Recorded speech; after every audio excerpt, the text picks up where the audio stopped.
On the morning of September 11, 2001, 19 men armed with box cutters, directed by a man on dialysis in a cave fortress halfway around the world, using a satellite phone and a laptop, directed the most sophisticated penetration of the most heavily defended airspace in the world, overpowering the passengers and the military combat-trained pilots on 4 commercial aircraft before flying those planes wildly off course for over an hour without being molested by a single fighter interceptor. These 19 hijackers, devout religious fundamentalists who like to drink alcohol, snort cocaine, and live with pink-haired strippers, managed to completely destroy 3 steel-framed skyscrapers with 2 planes in New York, while in Washington, a pilot who couldn't handle a single-engine Cessna was able to fly a 757 in an 8,000-foot descending 290-degree corkscrew turn to come exactly level with the ground, and without being so much as photographed by a single camera on one of the most surveilled buildings in the world, hit the Pentagon in the Budget Analyst Office, where DoD staffers were working on the mystery of the $2.3 trillion that Defense Secretary Donald Rumsfeld had announced missing from the Pentagon's coffers in a press conference the day before, on September 10, 2001. The Secret Service, after hearing that America was under attack, decided to keep the leader of the free world at his publicized location without whisking him away to a secure bunker. And as the attack on New York continued, the president stayed in his seat, his very presence endangering the children at Emma Booker Elementary School, as he chose to continue listening to the story of the pet goat.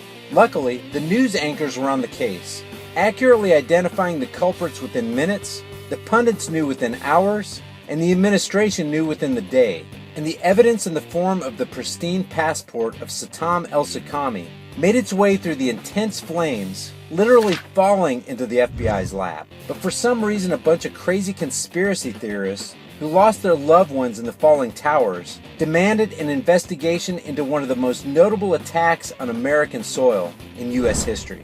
The investigation was delayed, underfunded, set up to fail, a conflict of interest, and a cover-up from start to finish. It was based on testimony extracted through torture, the records of which were destroyed. It failed to mention the existence of World Trade 7, Able Danger, P-Tech, Sibel Edmonds, OBL, the CIA, and the drills of hijacked aircraft being flown into buildings that were being simulated at the precise time that those events were actually happening. The commission was lied to by the Pentagon, the CIA, and the Bush administration. And as for Bush and Cheney, well, no one knows what they told the commission because they testified in secret, off the record, not under oath, and behind closed doors.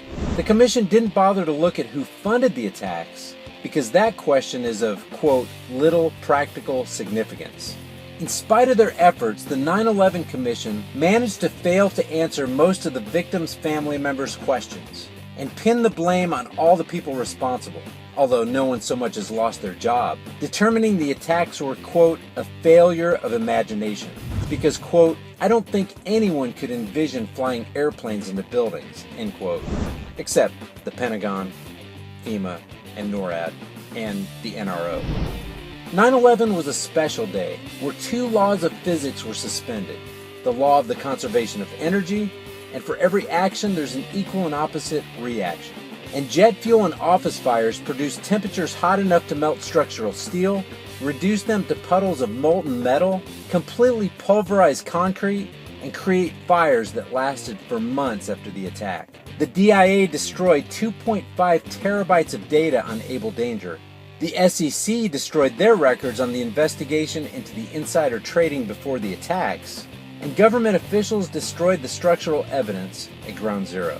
NIST has classified the data they used for their computer model of World Trade 7's collapse, stating that knowing how they made their model of that collapse would, quote, jeopardize public safety. The FBI has argued that all material related to their investigation of 9/11, including confiscated video recordings from surrounding businesses, should be kept secret from the public.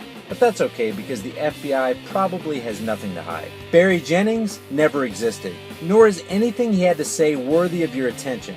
And if you say otherwise, you're a paranoid conspiracy theorist and deserve to be shunned by all of humanity. Likewise, J. Michael Springman, Robert Wright, Richard Grove, Sibel Edmonds, and Indira Singh. After the attack, Osama bin Laden lived in a cave fortress in the hills of Afghanistan, but somehow got away. Then he was hiding out in Tora Bora, but somehow got away. Then he lived in Abbottabad for years, taunting the most comprehensive intelligence dragnet, employing the most sophisticated technology in the history of the world for 10 years. Bin Laden released video after video with complete impunity and getting younger and younger as he did so, before finally being found in a daring SEAL team raid, which wasn't recorded on video, in which he didn't resist or use his wife as a human shield, and in which these crack Special Forces operatives panicked and killed this unarmed man, supposedly the best source of intelligence about the most dastardly terrorists on the planet. Then they dumped his body into the ocean before telling anyone about it. Then a couple dozen of that team's members died in a helicopter crash in Afghanistan. This is the story of 9/11, brought to you by the mainstream media and the military-industrial complex. And if you have any questions about this story, you're a paranoid, tinfoil hat-wearing, dog-abusing baby hater who will be reviled by everyone.